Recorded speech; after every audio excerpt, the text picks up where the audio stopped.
Salut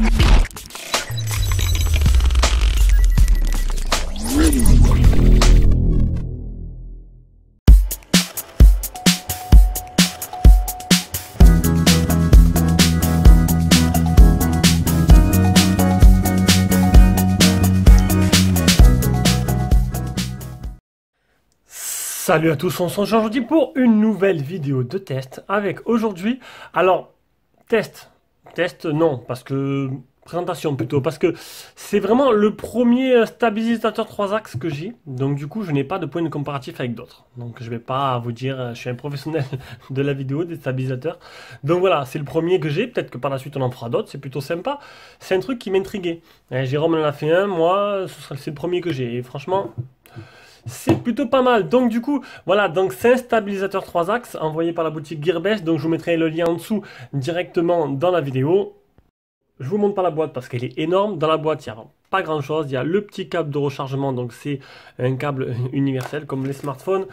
C'est pas du type C. Par contre, on a de la lecture. Alors chinois d'un côté et un peu anglais-chinois de l'autre.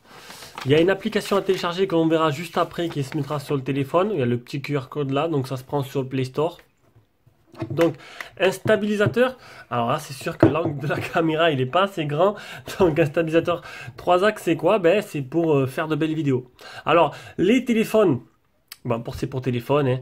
Donc les téléphones ont d'origine une stabilisation numérique ou plus. Ou numérique ou plus dans leur intégré directement suivant. Bon, c'est souvent le téléphone haut de gamme, mais et là, ben, ça rajoute un petit truc supplémentaire qui permet de faire des vidéos plutôt jolies. Donc, je vous mettrai des exemples en fin et on va voir un peu comment ils fonctionnent. Donc, on passe directement sur l'application. Donc, donc, je vous l'ai dit, il vient de Gearbest, je vous mettrai un lien. C'est un stabilisateur qui coûte 57 € actuellement. Il a repris au stock, à mon avis, il y a un petit souci, je chercherai le bon lien. Donc, 57 €. Niveau des caractéristiques principales, un suivi actif. Alors, c'est où? Vous le faites en reconnaissance des visages, donc il suit automatiquement les visages, il se tourne tout seul, ou vous le faites en mode manuel, on verra ça après. Déclenchement continu, panorama 180-360 degrés, utilisation facile à une seule main avec le mode portrait, donc il s'utilise en deux modes, portrait ou paysage, vous verrez tout à l'heure aussi. Compatible entre la plupart des smartphones entre 4 et 6 pouces, donc il faudrait voir si un téléphone de plus de 6 pouces ça rentre, parce que maintenant les téléphones 6 pouces, ça fait un peu petit.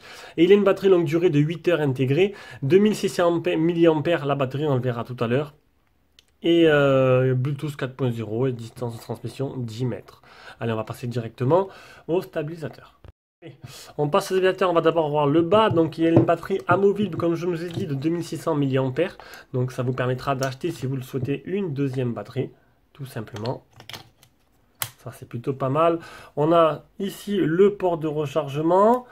À l'arrière, on ira travailler un bouton. Donc, les boutons là, c'est une fois connecté à l'application Bluetooth, un touche. Alors, je regarde les anti-sèches.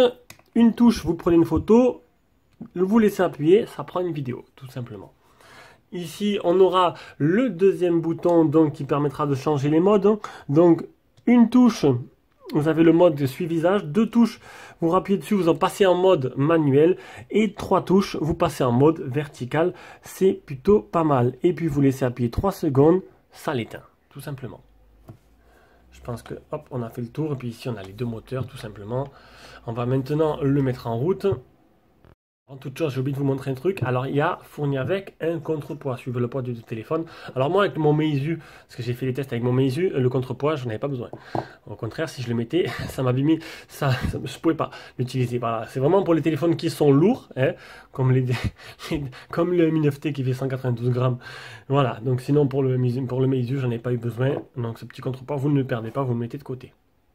Vous voyez, la bête est allumée. Il est connecté au téléphone qui est connecté en Bluetooth au stabilisateur avec l'application. Donc là, c'est le menu exactement, voilà ce que vous allez avoir sur l'application. Donc c'est assez sobre. Hein. Donc là, je suis en mode manuel. Donc, excusez-moi, en mode automatique. Donc il va suivre les visages que vous allez rencontrer, que vous allez filmer. Donc ce que vous pouvez faire en mode automatique, c'est zoomer. Voilà, simplement. Donc, monter, descendre et zoomer. Voilà. C'est tout ce que vous pouvez faire en mode automatique. Vous cliquez une fois, vous passez en mode manuel. Alors là, vous pouvez, vous ne vous zoomez plus, mais vous bougez vous-même. Hein. la direction de votre stabilisateur. Après, donc le bouton, je vous dis derrière pour prendre des photos. Donc hop, un clic, vous prenez une photo et vous laissez appuyer. Attendez, on refait, vous laissez appuyer et voilà. Ça, on peut voir, c'est en train de filmer. Voilà, voilou. Et normalement, il y a un troisième mode, c'est un mode vertical. Je vous dire honnêtement, j'ai un peu du mal. Hein. J'ai un peu du mal à rentrer dedans, donc je vais réessayer quand même. Allez, un petit tour sur l'application. Donc ici, tac, le mode sourire, mode visée normal. Hop, le flash. Ici, prendre une photo, tout simplement. Voilà, ah non, c'est pas ça. Vidéo résolution, body mode, filtreur, white blanc, flash, gear, ratio texture, calibration, storage, version name, tac, là vous avez les photos, les vidéos que vous avez prises. Ici vous changez l'objectif, tout simplement, tac, vous changez l'objectif. Là on est en mode normal, auto au time-lapse, et là on passe de la photo en mode vidéo. Voilà pour la partie logiciel. Allez, on se retrouve avec ce fameux stabilisateur en marche. Donc là, le Bluetooth marche nickel. Tout est bien connecté, tout est bon. On va aller dehors, on va aller voir ce que ça donne. Là, je suis en mode manuel. Non, mode automatique. Excusez-moi, mode automatique. Voilà, on peut... alors là, si je tourne, le truc, c'est qu'il va tourner lentement parce qu'il cherche les visages. Vous avez pu voir, avec j'avais fait un premier essai avec le Meizu, je perdais le Bluetooth. Je ne sais pas pourquoi, il y avait un problème de connexion Bluetooth. Là, c'est le zoom pour vous montrer. On va maintenant avancer. Et vous pouvez voir que l'image, si elle est droite, c'est bon, il s'est stabilisé, il s'est mis droit, c'est parfait. Donc là, je suis en mode, voilà, je vous l'ai dit, automatique avec le zoom. Donc on peut juste influencer sur la montée et la descente. Et il reconnaît les visages. On va se mettre en mode manuel, on fait un clic dessus. Mode manuel. Donc là on peut tourner, donc là c'est moi qui... Non, là c'est toujours en mode automatique.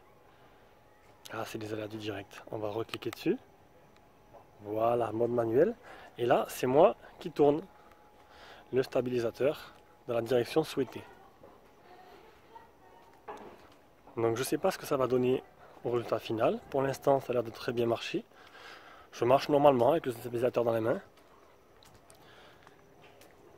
Voilà, donc après on va se mettre en caméra frontale pour vous montrer un peu ce que ça donne. Et puis j'essaierai de faire le fameux mode vertical. Mais bon, c'est comme je vous le dirai, c'est une prise en main à prendre. Hein, c'est histoire de comprendre un peu le fonctionnement de ce stabilisateur. Et cerise sur le gâteau, ce fameux mode vertical dont j'ai réussi à mettre en route. Donc voilà, petit mode vertical. Bon, je pense que c'est une prise en main. C'est une prise en main. Il faut s'y faire, mais après avec le temps, on s'y fait vite. Allez. Je me suis muni maintenant avec la caméra frontale et le mode de détection des visages.